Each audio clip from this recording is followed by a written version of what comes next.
Hi అండి, Amar life style ఛానల్కి స్వాగతం. ఇవేంటో మీకు తెలుసు కదా,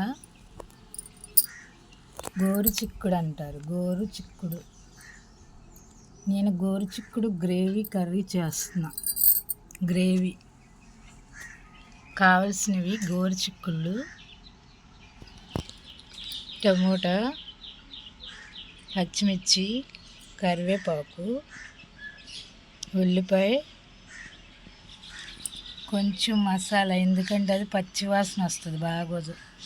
అందుకే అల్లం, వెల్లుల్లి, చెక్క, యాలకులు, మొగ్గ, జీలకర్ర, ఇది పేస్ట్ లాగా చేసి గ్రేవీ కూరలో అయితే చాలా బాగుంటుందండి.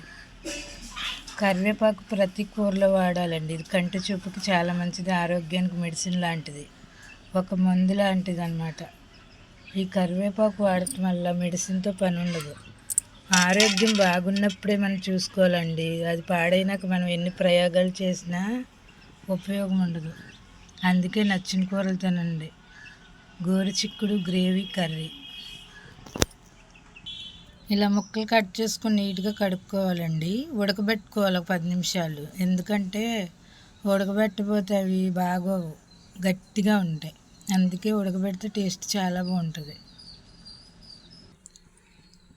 ఉడకబెట్టుకోవాలండి. వాటర్ ఎక్కువ పోయకూడదు, ఎందుకంటే వాటర్ వేడేయాలకు టైం పడుతుంది. ఊరినే ఉడికిపోద్ది. ఒక 10 నిమిషాలు చాలు. అన్నీ ఒకసారి వేసుకోవాలండి. ఉల్లిపాయ, పచ్చిమిర్చి, టమాటా, కరివేపాకు. ఒక గ్రేవీ లాగా ఉంటుంది. గ్రేవీ కర్రీ కాబట్టి దగ్గరికి ఉంటుంది. అన్నీ ఒకసారి చేసుకుని సిమ్లో పెట్టండి, లేకపోతే ఉడకదు. ఉడకబెట్టుకున్న గోరుచిక్కుళ్ళు ముక్కలు వేసుకోవాలి. దగ్గరికి వచ్చింది కదా. ఎప్పుడైనా ఆరోగ్యం బాగున్నప్పుడే చూసుకోవాలండి. ఆరోగ్యం పాడైపోయినాక మనం ఎన్ని ప్రయోగాలు చేసినా, ఎంత మెడిసిన్ వాడినా ఎంతకంతే. అందుకని బాగున్నప్పుడే మంచి ఆహారాన్ని తీసుకోండి. అదైనా హోమ్ ఫుడ్, ఇంట్లో చేసిందే తినండి. బయట జంక్ ఫుడ్ వాడద్దు. అవి నిల్వ ఉంటాయి, ఎన్ని రోజులు ఉంటాయో తెలియదు. అవి తినటం వలన ఆకలి తగ్గిపోతుంది. అందుకే లేట్ అయినా ఇంట్లో చేసుకొని తినండి. ఎక్కువ శాతం గల్లుప్పే వాడండి. గల్లుప్పు.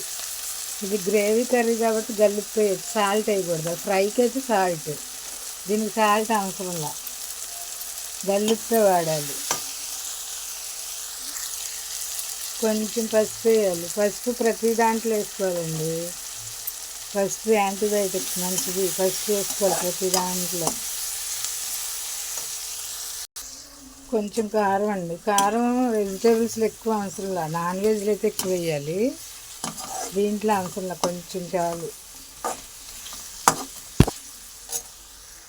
వాటర్ ఎక్కువ వేయకండి, కొంచెం వేయండి. ఈ మొక్క మునిగేటట్టు వేయాలి, ఎందుకంటే ఆ ముక్కలోకి మళ్ళీ వాటర్ అంతా వెళ్ళాలి కాబట్టి మునిగేటట్టు వేయండి.